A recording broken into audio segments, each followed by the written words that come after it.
Welcome to the WWC RDD Standards Training module focused on sample attrition. You can access all the resources mentioned in this module through the WWC website, whatworks.ed.gov. This module describes the WWC's second RDD standard, or the attrition standard, which outlines requirements for RDDs to establish a low level of sample attrition. This module introduces the concept of sample attrition, how the WWC assesses attrition in RDDs, and how sample attrition can affect an RDD study's final rating. After completing this module, you will be able to define what is meant by assessing sample attrition in a regression discontinuity design, and why the WWC is concerned about attrition. You will be able to describe the WWC's attrition standard, and will know how to apply that standard when conducting a WWC review of an RDD study. Attrition refers to the loss of study units after allocation to research conditions. Attrition is important because it can change the composition of the groups and potentially affect the estimated impact of the intervention being tested in the study. An RDD study must therefore have acceptable levels of overall and differential attrition rates. Overall attrition is the percentage of assigned units for which the researchers do not observe outcome data, whereas differential attrition is the absolute value of the percentage point difference between attrition rates for the intervention and comparison groups. As described in greater detail in the group design training modules, the WWC attrition standard is based on a model of attrition bias. That attrition model drew on data from several large education studies and considers different combinations of overall and differential attrition, estimating how much bias is expected for each combination.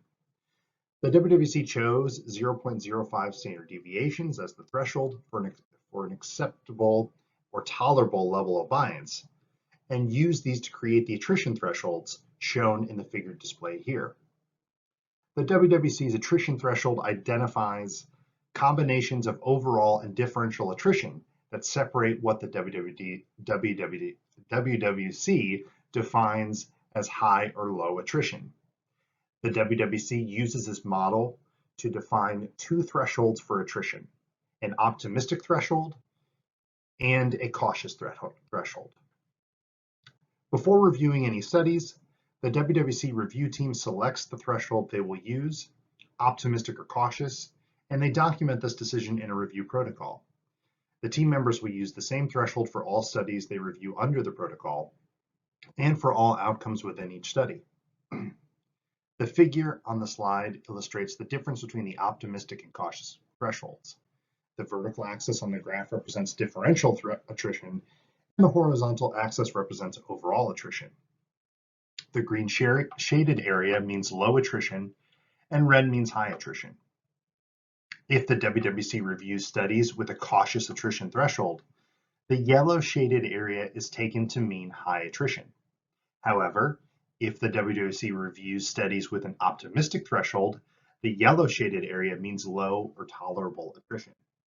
Remember that the review team selects the threshold in the review protocol before reviewing any studies, and the same threshold is used for all reviews under that protocol. For more detailed information on the WWC's general attrition standard and attrition thresholds, see the group design standards training modules.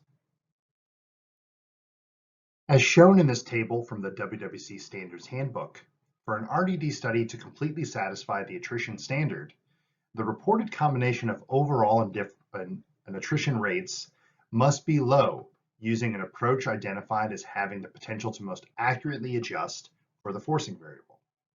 For an RDD study to partially satisfy the attrition standard, the reported combination of overall and differential attrition rates must be low when calculated using an approach identified as providing less accurate adjustment for the forcing variable. And if an RDD study does not satisfy either of these two criteria, the study will not satisfy the attrition standard. We will now describe these criteria and the acceptable approaches for calculating attrition in greater detail. For an RDD study to satisfy the attrition standard, attrition rates must be low, and the samples used to calculate attrition must include all sample members who were eligible to be assigned to conditions using the forcing variable, and not just a subset of those participants known to the researcher. For example, if age is used to assign students to a pre-kindergarten program, the assignment mechanism typically applies to all students in a defined geographic region, such as a state or a district, and at a specified time, such as the fall of a certain school year. An RDD study that examines the impact of a pre-kindergarten program using age as the forcing variable could only demonstrate acceptable levels of attrition if it can identify the full set of students who were present in the geographic region at the specified time and were eligible to be assigned to the intervention or comparison group. A study calculating attrition only within an administrative data set on students enrolled in the state's school years after assignment would not meet this requirement because the intervention could have affected whether students remained in the state. In other words, attrition cannot be assessed in an RDD study unless all units who are eligible to be assigned to the condition are known. And for all those units, their assigned condition must be known. However, it is important to note that attrition in RDDs can be assessed within exogenous subgroups, which the WWC defines as subgroups identified using a variable that is unrelated to intervention participation. For example, the authors might randomly sample from the full sample of eligible students to establish a smaller subgroup of eligible students. Or attrition could be calculated within a bandwidth around the cutoff of the forcing variable. All of these would be examples of exogenous subgroups. Whatever the case, attrition must be assessed separately for each contrast of interest. As we discussed previously, to meet the WWC's attrition standard for RDD studies, attrition must be low. If the attrition rate is low, it is the method used to calculate attrition, rather than the degree of attrition, that will determine whether an RDD study satisfies the attrition standard. Criterion A of the attrition standard requires that the reported combination of overall and differential attrition rates must be shown to be low using at least one of two approaches that have the potential to adjust for the forcing variable most accurately. The first approach that can be used to satisfy Criterion A of the attrition standard is if researchers report the predicted mean attrition rate at the cutoff, estimated using data from below the cutoff, and the predicted mean attrition rate at the cutoff, estimated using data from above the cutoff. Both numbers must be estimated using a statistical model that controls for the forcing variable using the same approach that was used to estimate the intervention impact on the outcome. More specifically, the impact on attrition must be estimated using exactly the same bandwidth and/or functional form that was used to estimate the impact on the outcome, or the impact on attrition must be estimated using the same algorithm for selecting the bandwidth and/or functional form as was used to estimate the impact on the outcome. For the purposes of applying the attrition standard, the overall attrition rate is defined as the average of the predicted mean attrition rates on either side of the cutoff, and the differential attrition rate is defined as the difference in the predicted mean attrition rate on either side of that cutoff. The second approach that can be used to satisfy Criterion A of the attrition standard is if the researchers report overall and differential attrition for the sample inside the same bandwidth used for the impact analysis, with or without adjusting for the forcing variable. Although the researchers do not need to adjust for the forcing variable using this approach, other than applying the bandwidth, the value of the forcing variable must be known for all units so that the bandwidth can be applied. Recall that in order to completely satisfy the attrition standard, the study must satisfy Criterion A by establishing low attrition using one of the two approaches just described, both of which have the potential to most accurately adjust for the forcing variable. However, if a study does not use one of those two previous approaches, an RDD study can still satisfy Criterion B of the attrition standard by using another approach that may not provide as accurate an adjustment for the forcing variable. Specifically, researchers can calculate overall and differential attrition for the entire research sample, with or without adjusting for the forcing variable. If authors calculate attrition both with and without adjusting for the forcing variable, the WWC will review both and assign the highest possible rating to this part of the study design. Of note, unlike the approaches in Criterion A of the attrition standard, it is possible to assess attrition for Criterion B using the full research sample, even when the value of the forcing variable is unknown for some units, so long as the assigned conditions of all units are known. Time for your first knowledge check in this module. An RDD study examined the impact of a peer mentoring program on undergraduate students' college performance. Students were assigned to receive the intervention based on their scores on an end-of-year mathematics standardized test. Those scoring below 65% were assigned to receive the peer mentoring program, and those scoring at or above 65% received no unique services. Intervention impacts were estimated using a bandwidth of 10 around the cutoff.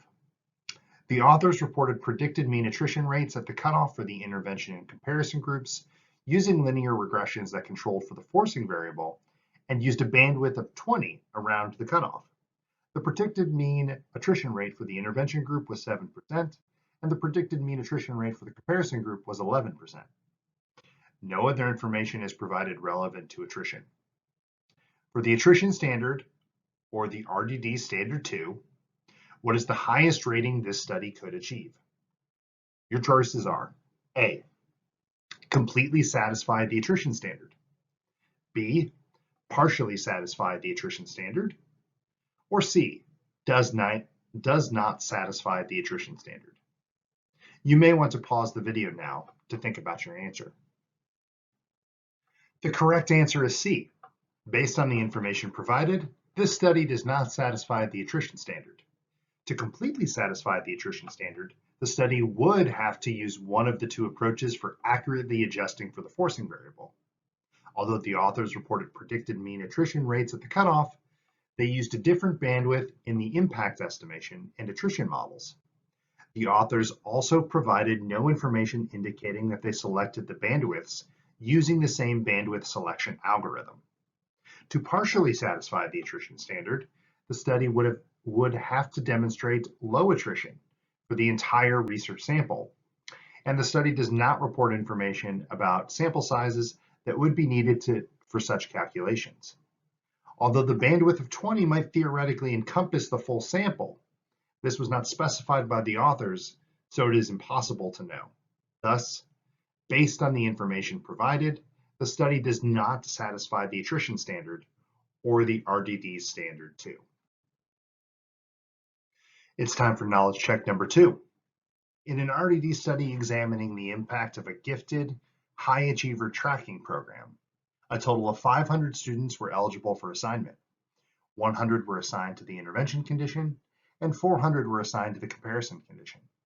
Intervention impacts were estimated using a bandwidth of 25. Within the bandwidth used for impact estimation, there were 75 assigned to the intervention condition and 200 to the comparison condition. Of those students within the bandwidth, the authors successfully collected outcome data for 71 intervention participants and 193 comparison participants. For the attrition standard, or the RDD standard 2, what is the highest rating this study could achieve? Your choices are A, completely satisfy the attrition standard, B, partially satisfy the attrition standard, or C, does not satisfy the attrition standard. Like the last time, you may want to pause the video now to think about your answer. The correct answer is A. Based on the information provided, this study would completely satisfy the attrition standard.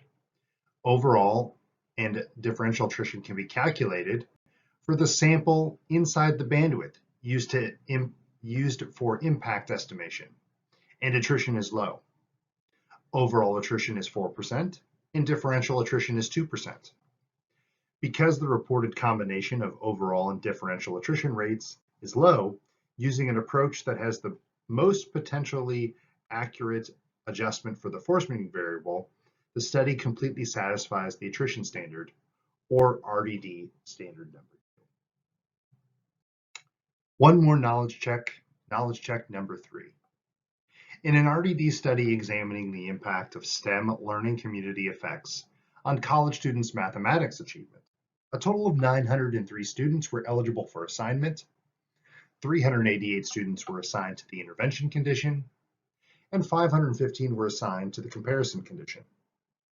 Intervention impacts were estimated using a bandwidth of 60, using an SAT cutoff score. Analytic sample sizes were not reported within the bandwidth.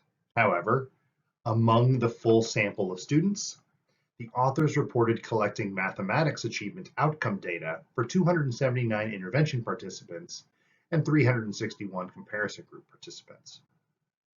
For the attrition standard, or RDD standard number 2, what is the highest rating this study could achieve?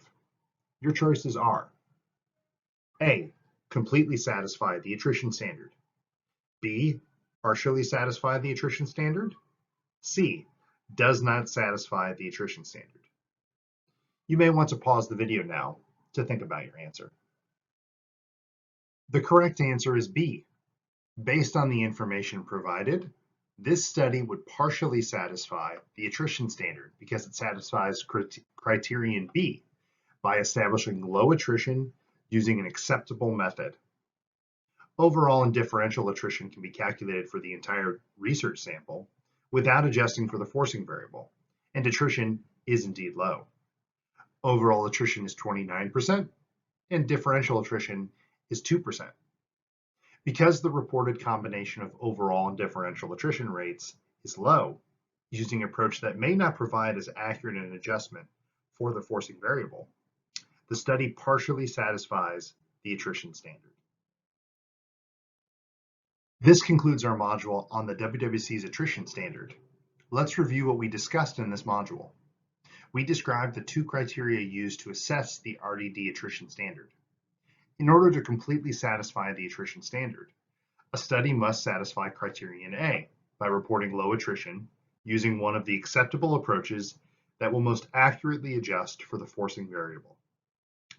To partially satisfy the attrition standard, a study must satisfy criterion B by reporting low attrition using an approach that may not provide as accurate an adjustment for the forcing variables.